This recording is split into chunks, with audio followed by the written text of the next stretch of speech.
إن الحمد لله نحمده ونستعينه ونستغفره ونعوذ بالله من شرور أنفسنا ومن سيئات أعمالنا من يهده الله فلا مضل له ومن يضلل فلا هادي له أشهد أن لا إله إلا الله وحده لا شريك له وأشهد أن محمدا عبده ورسوله قال الله سبحانه وتعالى يا أيها الذين آمنوا اتقوا الله حق تقاته ولا تموتن إلا وأنتم مسلمون يا أيها الناس اتقوا ربكم الذي خلقكم من نفس واحدة وخلق منها زوجها وبث منهما رجالا كثيرا ونساء واتقوا الله الذي تساءلون به والأرحام إن الله كان عليكم رقيبا يا أيها الذين آمنوا اتقوا الله وقولوا قولا سديدا يصلح لكم أعمالكم ويغفر لكم ذنوبكم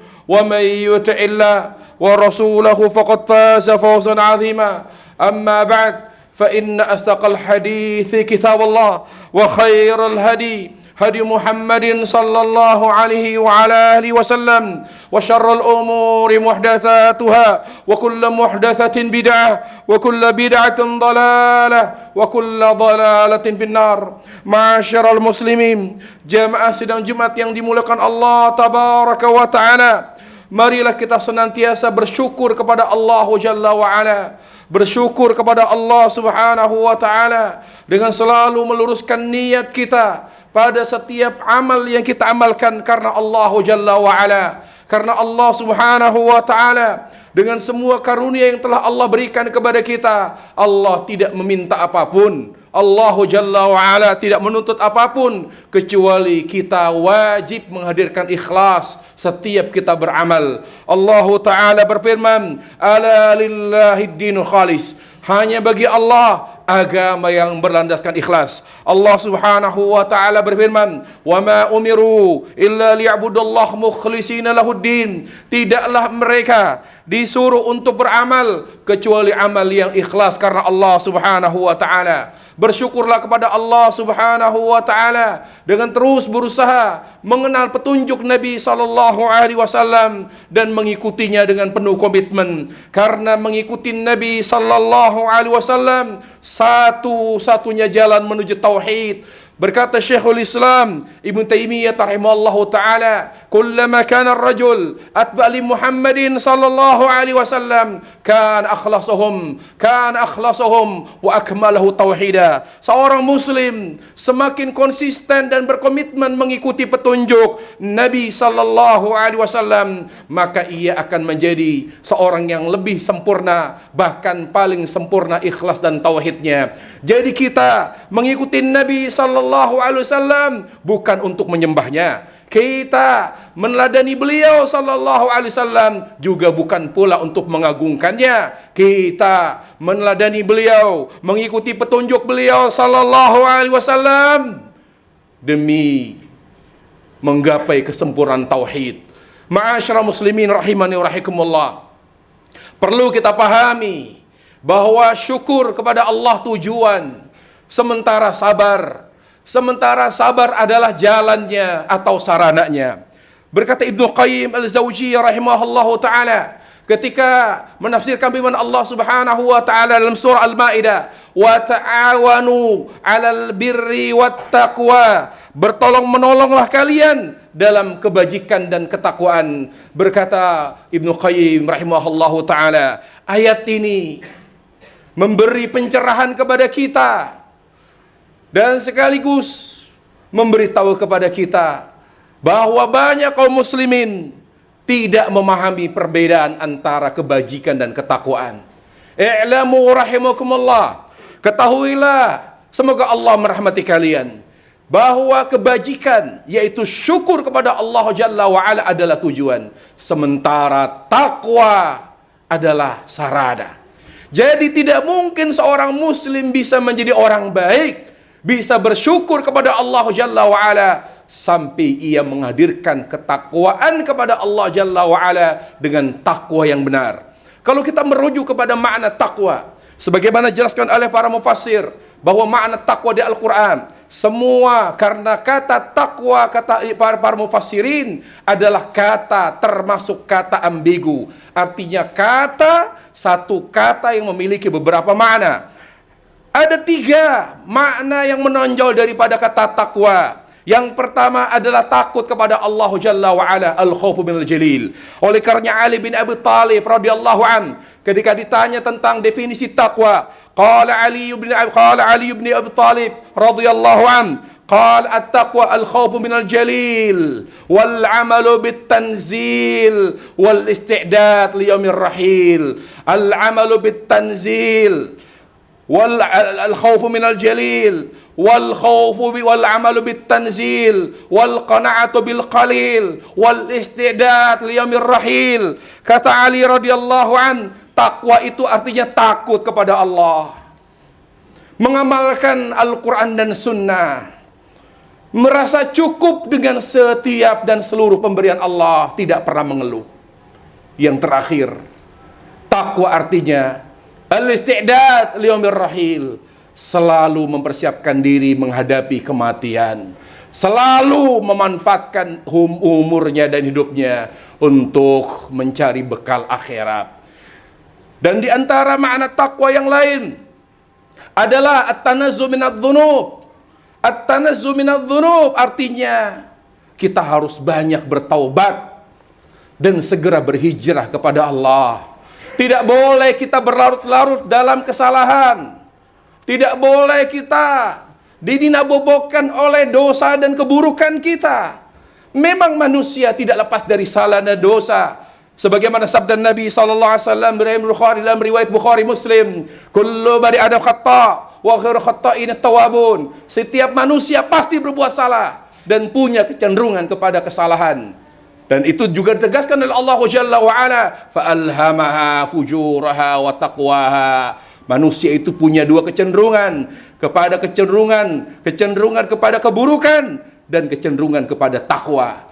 Karena mereka punya 2 kecenderungan, yaitu manusia, oleh karenanya dia harus berjuang untuk mengatasi kecenderungannya kepada keburukan dan mempertahankan serta meningkatkan kecenderungannya kepada kebaikan. Ya ikhwatal iman, manusia yang punya 2 kecenderungan bukan berarti dia tidak boleh salah. Tetapi manusia yang terbaik, setiap kali berbuat salah, dia segera bertaubat dan berhijrah kepada Allah Jalla wa Ala. Lianna hakikat taubah, at-taubatu hiya ruju' ila Allah Jalla wa Ala, kembali kepada Allah. Tetapi ikhwatal iman, yang perlu kita perhatikan dalam hal taubat dan hijrah adalah bahwa untuk mencapai takwa yang merupakan sarana untuk menuju syukur dan kebaikan, kita wajib bertaubat dan berhijrah dengan benar. Kata Ibnu Qayyim rahimahullahu ta'ala, orientasi taubat dan hijrah 3. Kalau tidak berorientasi kepada 3, dia bukan hijrah yang sahih. Dia bukan taubat nasuha. Yang pertama, hijrah seorang muslim dari kesalahan kepada tauhid. Kalau dia hanya berhijrah seolah-olah dia berubah menjadi lebih islami, lebih agamais, tapi tidak meninggalkan tauhid, pada hakikatnya tidak berhijrah kepada Allah. Karena Allah Jalla wa Ala hanya bisa kita dekatkan dengan tauhid, dengan memurnikan ibadah hanya kepada Allah dan membersihkan segala bentuk syirik dalam kehidupan kita. Yang kedua, orientasi hijrah sunnah. Kalau ada orang hijrah, walaupun dia public figure, tapi kalau tidak kembali kepada sunnah, dia tidak berhijrah. Hijrahlah kepada sunnah. Siapapun yang mengajak mereka hijrah, ustadz siapapun, ustadz terkenal atau tidak terkenal, yang penting dia dibimbing, dituntun kembali kepada sunnah. Karena Allah Jalla wa Ala hanya ada pada wilayah sunnah. Karena Rasul adalah pembawa syariat yang menuntun dan membawa manusia kepada Allah. Bagaimana Allah Jalla berfirman, qul hadhihi sabili ad'u ila Allah. Ad'u ila Allah ala basiratin ana wa man ittaba'ani. Katakan, inilah jalanku, dakwah. Untuk apa dakwah sunnah? Dakwah Rasul mengajak manusia kembali kepada Allah. dan jalan Nabi yaitu sunnah. Ala basirah, tidak berdasarkan kebodohan, juga bukan karena hawa nafsu. Dakwah Rasul sallallahu alaihi wasallam berdasarkan ilmu. Ana wa man ittaba'ani, begitulah ciri khas dakwahku dan dakwah orang-orang yang mengikutiku. Yang ketiga, orientasi dakwah, orientasi taubat dan hijrah kembali kepada apa yang dihalalkan oleh Allah dan Rasulnya. Kalau dia hijrahnya dari sebagian yang haram, belum siap meninggalkan semua yang haram, berarti dia belum berhijrah dengan baik. Yang terakhir, makna takwa yang terakhir, yang merupakan jalan menuju syukur dan kebaikan, yang dengannya kita menjadi lebih baik di mata Allah Subhanahu wa ta'ala, adalah ta'ah. Ketaatan kita harus bernuansa sunnah. Kalau kita taat tapi jauh dari tuntunan Nabi, maka itu bukan hijrah. Alhamdulillah, dulu saya tidak sholat, sekarang sholat. Coba lihat sholatnya. Dulu Anda tidak sholat, sekarang sholat. Apakah sholat Anda seperti sholat Nabi? Tapi kan yang penting saya sholat. La. Sholat Anda kalau belum seperti sholat Nabi, belum berhijrah. Karena Nabi alaihissalam bersabda, "Sallu kama ra'aitumuni usalli." Salatlah kalian sebagaimana melihat aku salat. Kalau sekedar salat sudah dianggap hijrah kembali kepada Allah Jalla wa Ala. Untuk apa ada hadis yang disebut oleh para ulama hadithu musi'us salah. Hadis tentang orang yang buruk salatnya, sampai Nabi yang mulia alaihi wassalam memerintahkan orang itu 3 kali mengulangi salat. Dia salat tapi sholatnya jauh dari tuntunan Nabi, yaitu sholat yang cepat. Setelah salam Nabi manggil, "Sini fulan." "Na'am ya Rasulullah."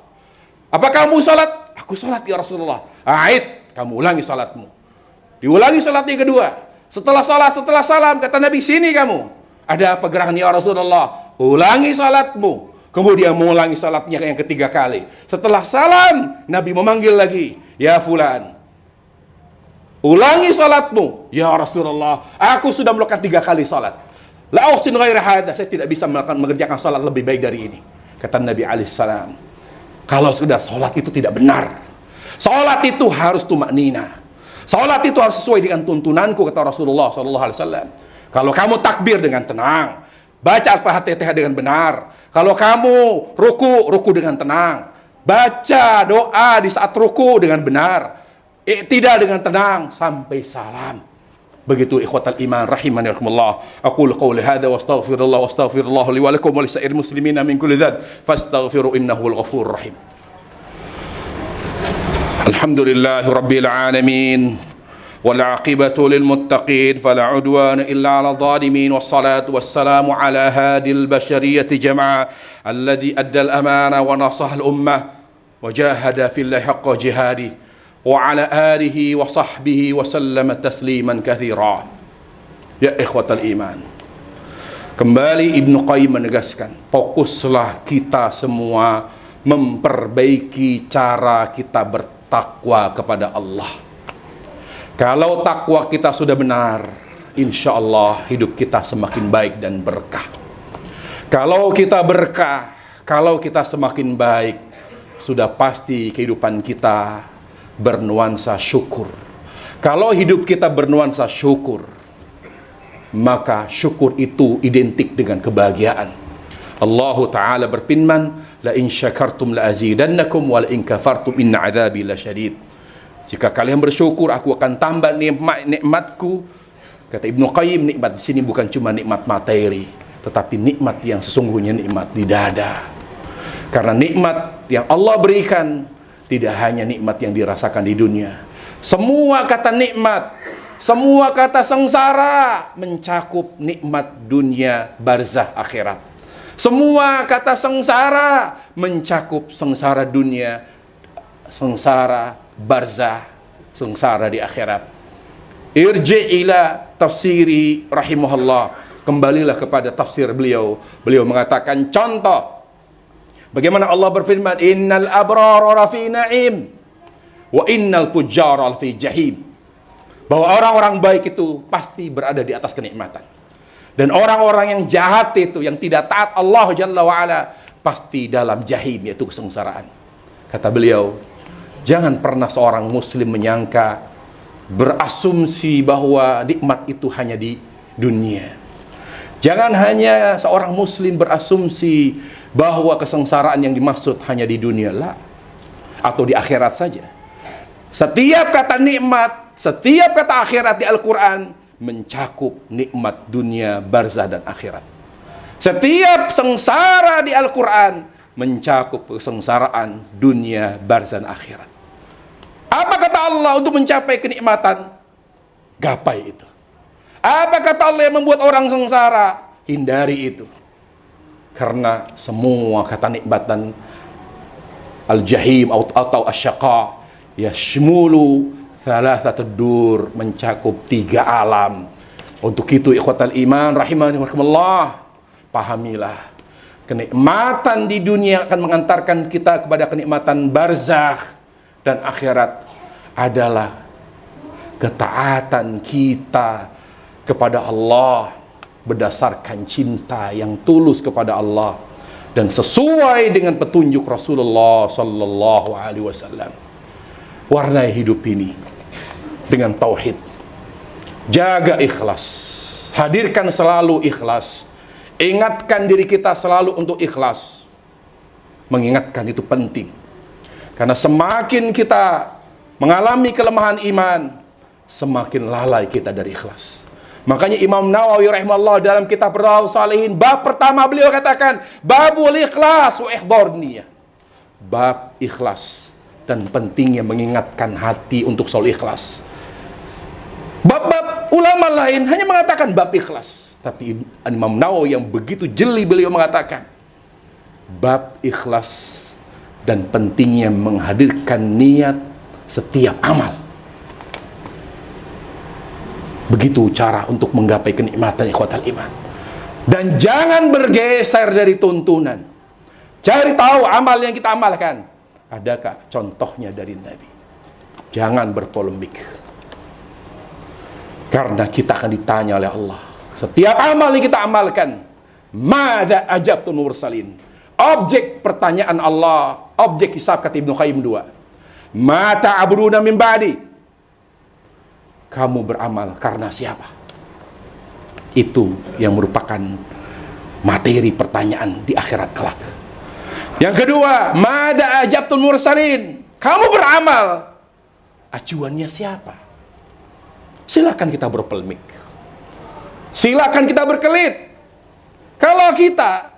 Kalau kita ikhwatal iman, senyum, memberi, tidak memberi, marah, makan, minum, tidur, bahkan sholat, semuanya tuntunan Nabi. Ya Allah, aku senyum karena mengikuti Rasulmu ya Allah.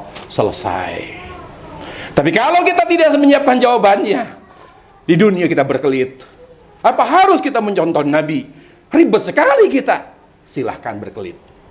Kita akan ditanya oleh Allah setiap dari kita.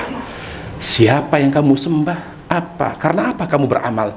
Dan siapa yang menjadi acuan kamu dalam beramal? Siapa yang kamu contoh? Semoga Allah subhanahu wa ta'ala menjadikan kita sebagai hamba yang semakin memahami agama kita dan semakin konsisten mengikuti sunnah nabinya sallallahu alaihi wasallam. Semoga Allah mengampuni dosa-dosa kita semua dan merahmati kita semua. Wallahu a'lam bissawab. وصلى الله وسلم وبارك على محمد وعلى آله وسلم. اللهم اغفر للمسلمين والمسلمات الأحياء منهم والأموات إنك سميع قريب مجيب الدعوات يا قاضي الحاجات. ربنا اغفر لنا ولإخواننا الذين سبقونا بالإيمان ولا تجعل في قلوبنا غلا للذين آمنوا ربنا إنك رؤوف رحيم. ربنا اغفر لنا ولوالدينا وارحمهما كما ربيانا صغارا. ربنا هب لنا من أزواجنا وذرياتنا قرة أعين واجعلنا للمتقين إماما. يا مقلب القلوب ثبت قلوبنا على دينك. يا مقلب القلوب ثبت قلوبنا على دينك. اللهم أصلح لنا ديننا الذي عصمة أمرنا وأصلح لنا دنيانا الذي فيها معاشنا وأصلح لنا آخرتنا الذي إليها معادنا واجعل الحياة زيادة لنا في كل خير واجعل الموت راحة لنا من كل شر. اللهم آتنا في الدنيا حسنة وفي الآخرة حسنة وقنا عذاب النار. وصلى الله على نبينا محمد وعلى آله وصحبه وسلم. الحمد لله رب العالمين. عباد الله إن الله يأمر بالعدل والإحسان وإيتاء ذي القربى وينهى عن الفحشاء والمنكر والبغي يعظكم لعلكم تذكرون فاذكروا الله يذكركم واشكروه على نعمه يزدكم ولذكر الله أكبر والله يعلم ما تصنعون. أقيموا الصلاة.